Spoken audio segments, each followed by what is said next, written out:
श्री गुरु ब्रह्मा महिमालेक शरण। श्री गुरु ब्रह्मा महिमालेक शरण।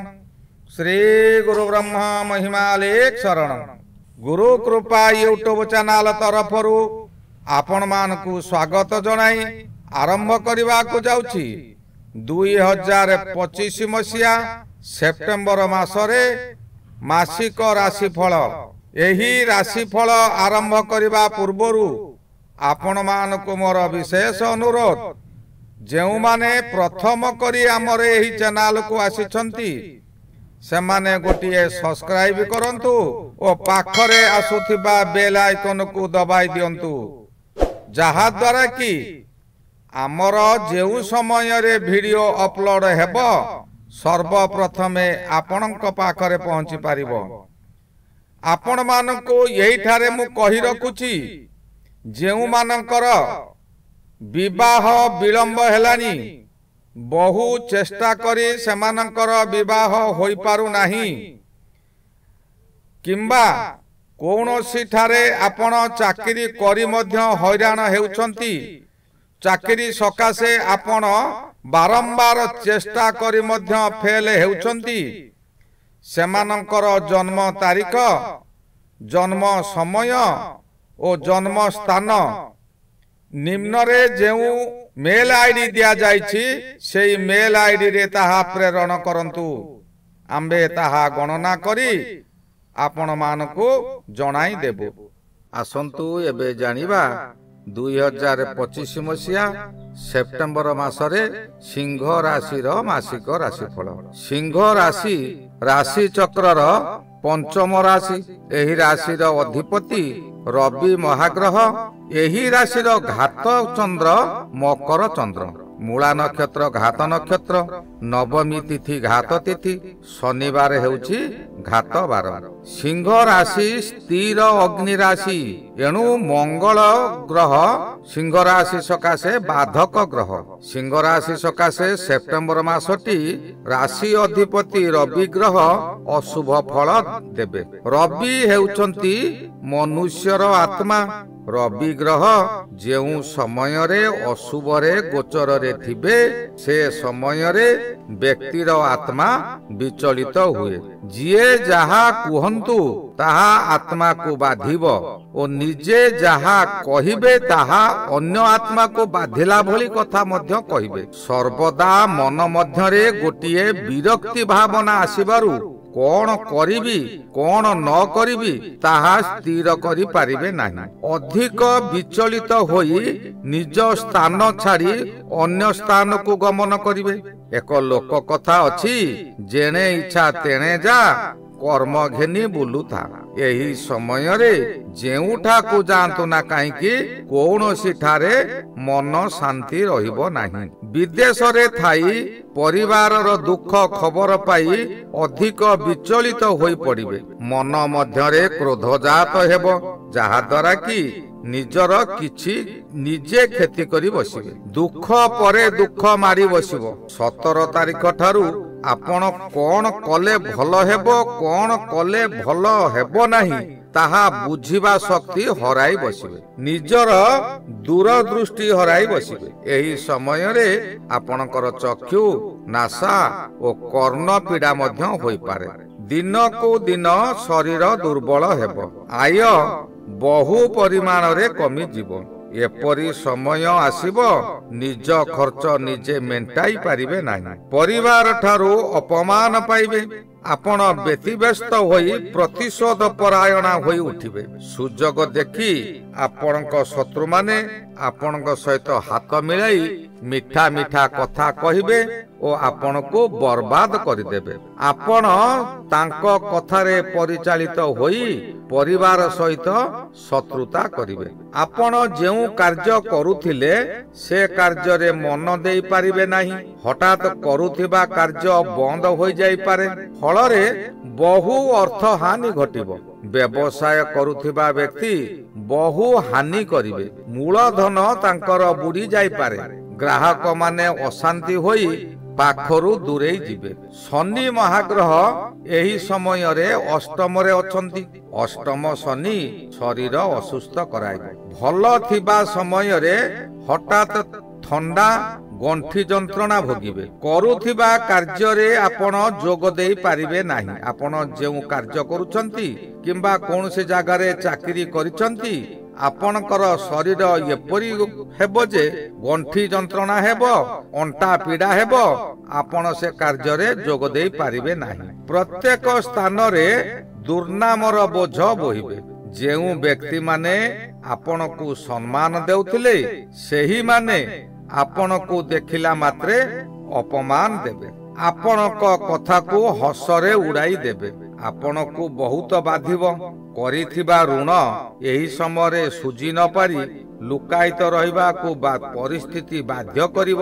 କିନ୍ତୁ ସିଂହ ରାଶି ବ୍ୟକ୍ତିମାନେ ଲୁକାୟିତ ରହିପାରିବେ ନାହିଁ।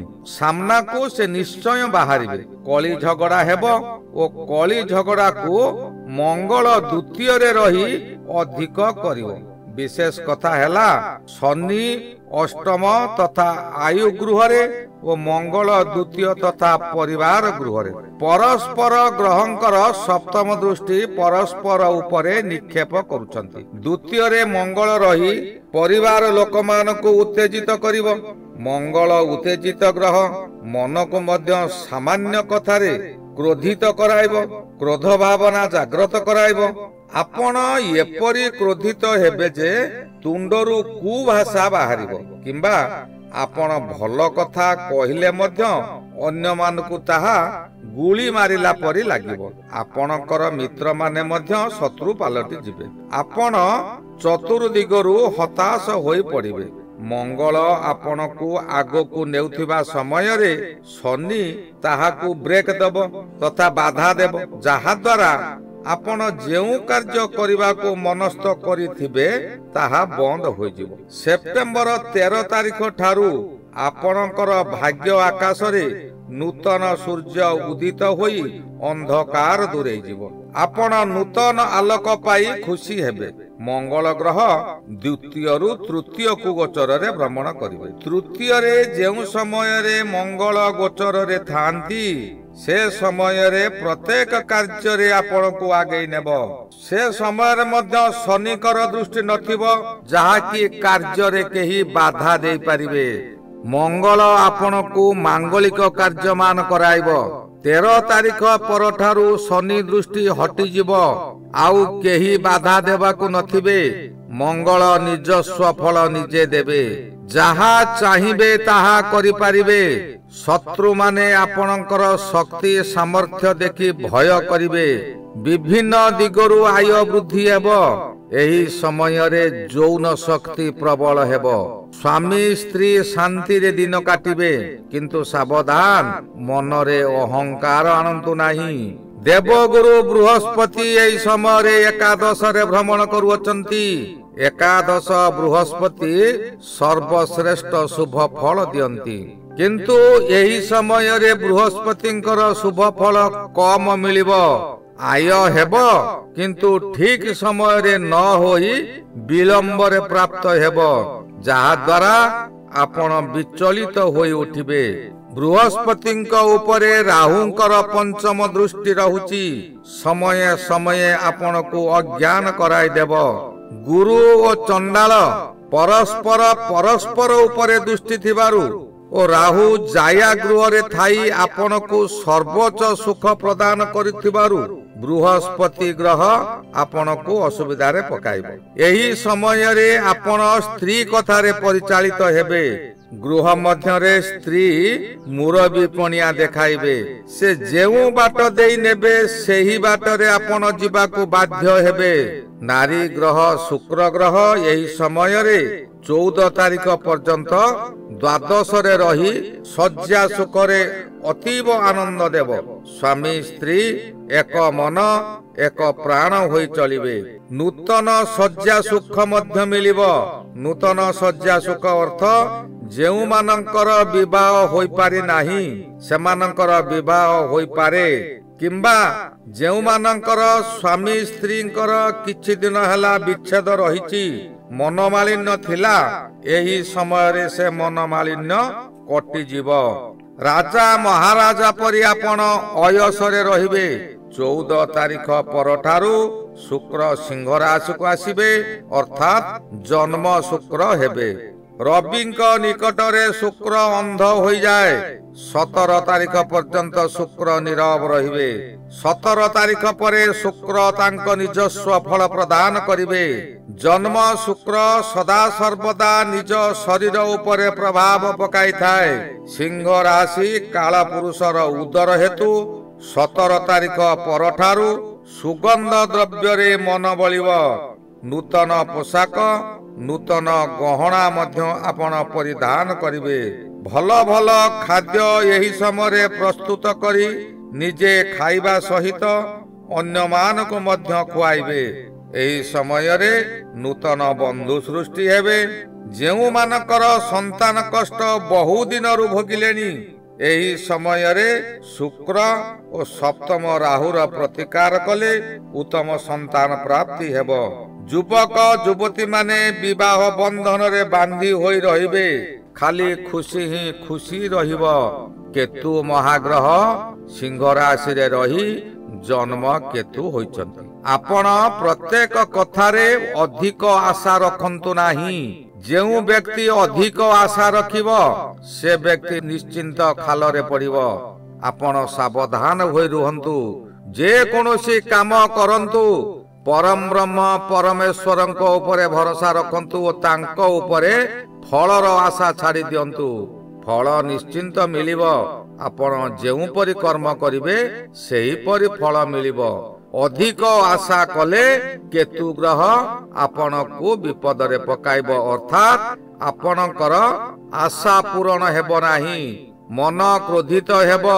सिंह राशि अग्नि राशि होइथिबा हेतु प्रबल क्रोधित हेब ओ केतु रहिथिबारु निजर निजे किछि अघटन करि देई पारंती।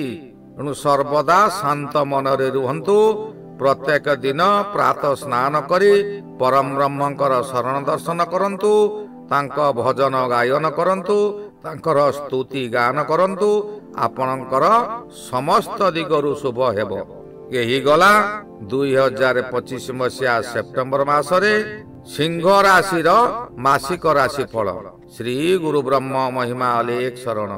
श्री गुरु ब्रह्म महिमा अलेख शरण। श्री गुरु ब्रह्म महिमा अलेख शरण। शरण शरण।